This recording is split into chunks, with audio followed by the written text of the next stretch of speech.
Vamos mergulhar aqui nas noções de lógica matemática. A ideia é entender os elementos que servem de base, de alicerce para o nosso raciocínio. Então a grande questão é essa, né? Como é que a lógica funciona para avaliar se um argumento é válido ou não? Basicamente, ela nos dá as ferramentas para fazer essa análise de um jeito bem sistemático, bem organizado. E para a gente entender como essa análise funciona, a gente tem que começar do começo, do tijolinho mais básico de todos, a peça fundamental a partir da qual todo na lógica é construído. E essa peça é o que a gente chama de proposição. Pensa assim, é uma sentença, uma declaração que expressa uma ideia. E a característica mais importante é que ela precisa poder ser classificada como verdadeira ou como falsa. Na lógica, não existe meio termo, não existe mais ou menos. Olha só alguns exemplos para ficar mais claro. A gente tem a proposição P, Pedro é médico. Bom, ou ele é ou não é, verdadeiro ou falso. A proposição Q, 5 maior que 8. Isso é objetivamente falso. R, o número 9 é ímpar, verdadeiro. E S, o número 13 é primo, verdadeiro também. Percebe? Cada uma tem um valor lógico bem definido.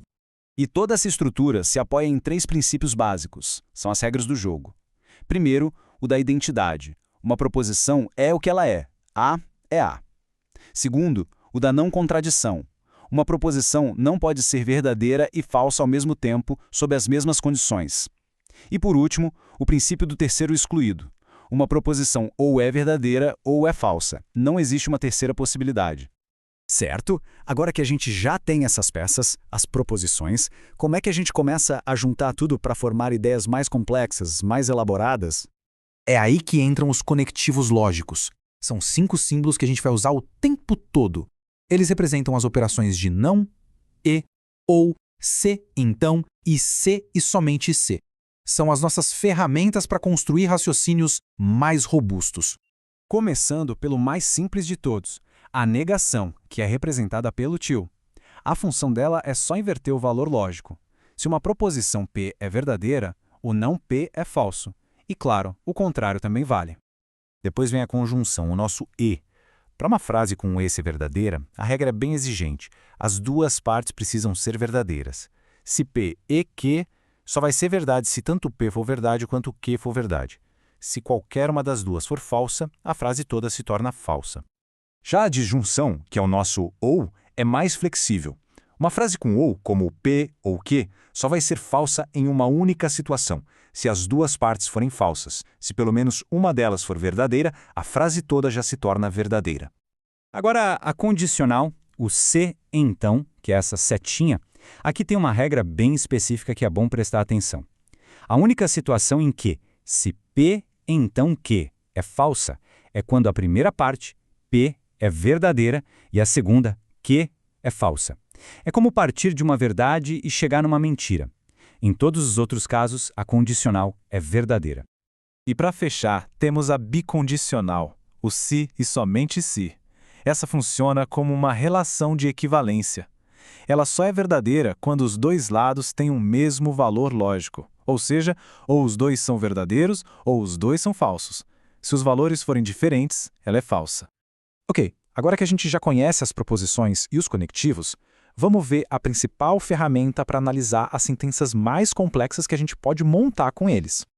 Essa ferramenta é a tabela verdade. Com ela, a gente consegue mapear, de forma sistemática, todos os resultados lógicos possíveis de uma proposição composta. A gente testa todas as combinações e não deixa espaço para nenhuma ambiguidade. E para construir uma tabela, o processo é metódico. Primeiro, a gente lista todas as combinações de verdadeiro e falso para as proposições simples. Depois, vai resolvendo as partes de dentro para fora, calculando o valor de cada parêntese, cada subexpressão. A gente vai combinando os resultados até chegar no valor lógico final da expressão inteira. Mas e depois que a tabela está pronta? O que a gente faz com ela? O mais interessante é olhar para a última coluna, a do resultado final. É ela que vai nos dizer o tipo de proposição que a gente tem em mãos. Existem 2 casos especiais bem importantes. Se a coluna final inteira só tiver o valor verdadeiro, não importa a combinação, a gente chama isso de tautologia. É uma verdade lógica. Agora, se acontecer o contrário e a coluna final só tiver o valor falso, aí temos uma contradição. É uma proposição que é sempre falsa. Um exemplo clássico de tautologia é P ou não P. Se a gente pensar na frase está chovendo ou não está chovendo, não tem como essa afirmação ser falsa, certo? A tabela verdade aqui mostra exatamente isso. O resultado final é sempre V, sempre verdadeiro. E isso nos leva a outra ideia, a da equivalência lógica. Imagina que temos duas proposições escritas de um jeito bem diferente. Mas, quando a gente monta a tabela verdade para cada uma, a coluna de resultado final é exatamente a mesma. Isso significa que elas são logicamente equivalentes. A gente pode substituir uma pela outra sem alterar o sentido lógico. Beleza. Com tudo isso em mãos, agora a gente pode voltar para o nosso objetivo principal, usar toda essa estrutura para analisar a validade de argumentos. E o que é um argumento? É basicamente um conjunto de proposições que a gente chama de premissas, que são usadas para tentar sustentar uma outra proposição, a conclusão. O papel da lógica é justamente verificar se essa sustentação é sólida, se ela é válida. E a diferença entre um argumento válido e um inválido é bem clara. Num argumento válido, é impossível que as premissas sejam verdadeiras e a conclusão seja falsa. Se as premissas são verdadeiras, a conclusão tem que ser verdadeira também. Já no argumento inválido, isso não acontece. A gente pode ter todas as premissas verdadeiras e mesmo assim a conclusão ser falsa. E o mais interessante é que toda essa estrutura de pensamento não fica só na teoria. Ela pode ser aplicada para modelar e resolver problemas bem práticos. Por exemplo, para analisar a sobreposição de diferentes grupos, como leitores de jornais, usando diagramas de conjuntos. A lógica por trás é a mesma. No fim das contas, a lógica é uma ferramenta poderosa para organizar o pensamento, para trazer clareza e estrutura. Ela nos dá um método para avaliar a informação e os argumentos que encontramos todos os dias. E aí fica uma reflexão.